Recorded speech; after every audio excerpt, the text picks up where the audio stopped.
42. We're talking more Star Trek Picard today. Wait, it's okay. Somebody's roasting it.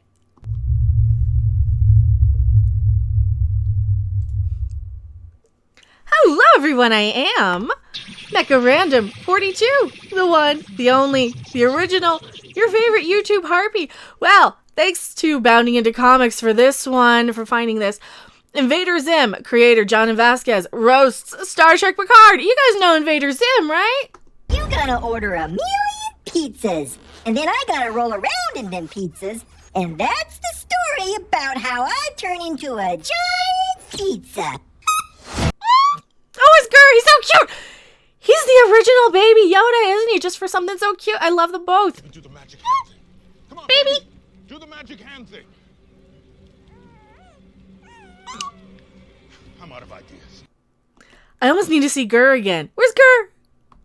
You gotta order a million pizzas, and then I gotta roll around in them pizzas, and that's the There he is, look, his little about tongue. how I turn into a giant pizza. His little tonguey. Oh, he's so cute. They always get the coolest, cutest little thing. Yeah, and Invader Zim, if you guys don't know, it's like a kind of a weird cartoon from my time. Because, you know, boomer. Even though I'm technically Gen X, it's from the mid-90s or late 90s. And I was probably a grown adult when it came out, to be perfectly honest.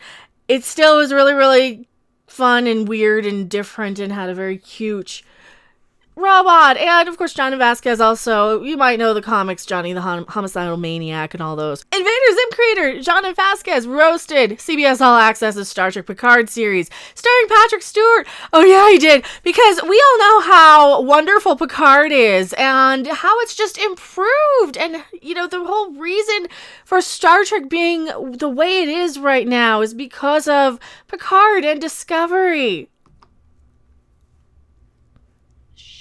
Fucking hubris.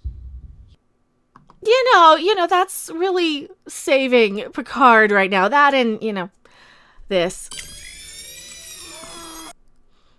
But hey, I think Discovery might have been better, to be perfectly honest. I like science. They're both not good shows, but I think Discovery might have been a little bit better. I like science. No, we only get one Spock popping up. Coming in liking science in this video. Thank you very much. While Vasquez indicates he finds the show entertaining, he makes it clear this is definitely not how previous Star Trek shows used to entertain him. He took to Bloop to roast the show shortly after the 8th episode aired on CBS All Access. Oh yeah, the 8th episode's the one with the Romulan chick clawing her own eyes out and shooting herself in the head and all that good stuff. Yeah, that one. That's the 8th episode. He wrote, any hint of charm or genuine thoughtfulness in Star Trek Picard feels weird and out of place tonally, like a party clown doing something actually funny just before he starts crying, shits himself, and blows his brains out, collapses on the floor and explodes. Oh, he was probably just watching Star Trek Picard. Yeah, it's a show that'll make you tear your own hair out, really, if you go in expecting Star Trek. As long as you don't expect Star Trek, don't expect it to be entertaining, just have it on in the background while you're washing dishes or gaming or whatever, you'll probably be fine. If you're not a huge fan of Star Trek anyway, or just watched it casually, you probably won't even notice what's wrong with it. But I agree, it's not Star Trek, and the tonal inconsistencies really, really don't help the show as a piece of entertainment, even taking the name Star Trek off of it. And here's his post. Oh, that's just wonderful. This is from a couple of days ago. It's true, though. I mean, you have a little bit of a moment of Star Trek, and then nothing. And then you've got Romulans clawing their own eyes out, or puke scenes, and I'm going to save you those. It's not a good series for a Star Trek fan. It's not consistent within its own stuff. It can't stay consistent within its own canon. Half the time you're wondering, wait a minute, when did this character know this? There's no way that this character would ever know this information unless they were watching the show. And I'm talking about Space Junkie Rafi here.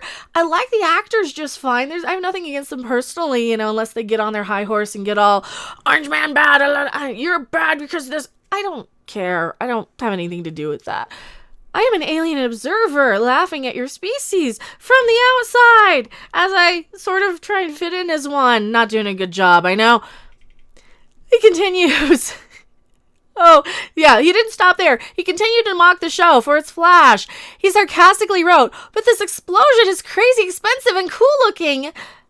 You forget how messy everything is." And that's what the point is with it. You're just supposed to be distracted, like, oh, that's a cool effect. Oh, Jerry Ryan plugs herself into the Borg thing, and now 7 of 9's a Borg queen. Wait a minute. 1,000 questions. Oh, no, next scene. We got this and this and that. Slow down. This isn't Star Wars. Say something about the motherfucking prequels, bitch.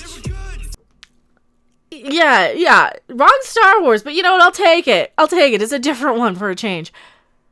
Vasquez then does admit he finds the show entertaining comparing to Discovery. He describes it as a soap opera now. Oh, I kind of prefer Discovery because Discovery I had no expectations for. Picard, I kind of had some hope that maybe they would listen to fan criticism. And they kind of did, but then they got in their own way because we said, oh, Measure of a Man is a good episode. Here's the stuff that you need to do. We gave them all the tools, but then they handed it over to their pet golden retriever, and then he's looking up at you like, how do I make Star Trek at? Okay, sure. And that's kind of what we got, except, I think a golden retriever would be a little bit more, I don't know, pleasant and not so mean-spirited. And that's what Star Trek is now. It's very, very mean-spirited. It doesn't have the hopeful, optimistic anything. It doesn't give me hope. It makes me want to do anything I can to avoid the universe. It is not a universe I want to escape to. It's a universe I want to escape from. And that's where they fail. You still need to make it a place where people want to aspire to be. Especially now. We need that kind of hopeful, optimistic stuff. And when you're not giving it to us in Star Trek, what hope do we have to look for? Like, there's nothing out there that's just going to be like, oh, hey, and humanity will overcome all this stuff. Star Trek used to be that, but not now. He elaborates, describing it as sensationalistic and seemingly pure surface level titillation. It doesn't matter how or why things connect, so long as you're thrilled by shocking twists and turns. Yeah, exactly. He's exactly right. I agree. He concludes the original thread by mocking the actual story and the show's reliance on explosions and using curse words. Oh, like Admiral effing Hubris. Fucking hubris. Yeah, He writes, "Why does this happen? Who cares? It's shocking how people say F all the time. Isn't an explosion huge? And don't forget the member berries."